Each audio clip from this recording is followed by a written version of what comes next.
Sveiki vaikai! Šiandien pamokoje pasitikrinamasis testas. Savarankiškai atliksime užduotis ir įsivertinsime savo matematinius gebėjimus. Jūsų laukia įvairios užduotis. Apskaičiuoti sudėties, atimties, veiksmų eilutes, išspręsti tekstinį uždavinį. Berniukų buvo 40, mergaičių 5 mažiau. Kiek iš viso? Jums yra paruoštas sprendimas, veiksmai, užrašykite juos ir parašykite atsakymą. Trečioje užduotyje tęskite skaičių sekas, pridėdami po 9.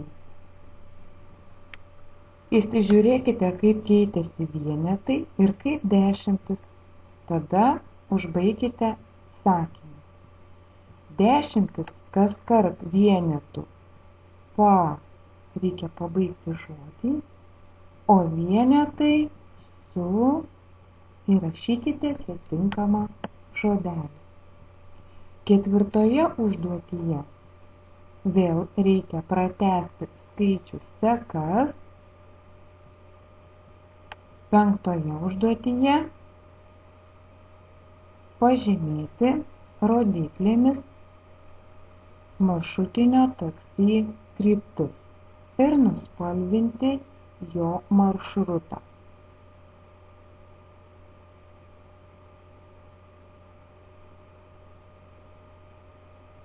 Taip pat galite atlikti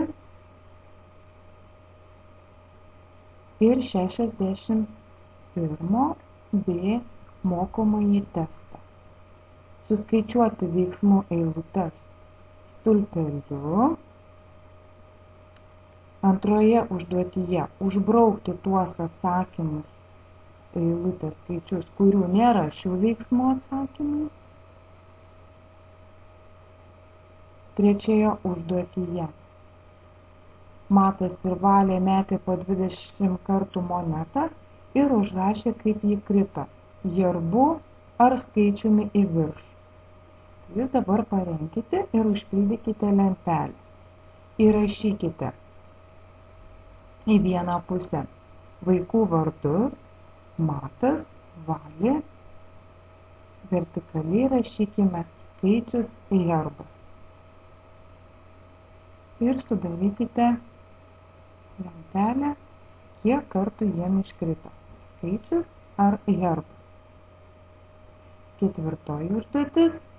Viršutinė atkarpa vaizduoja 50 metrų atstumą.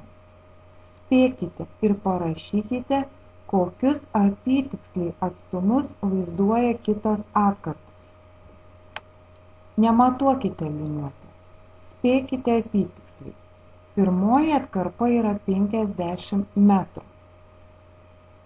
Na ir dabar bandykite atspėti, kokio ilgio yra visos šitos atkarpos.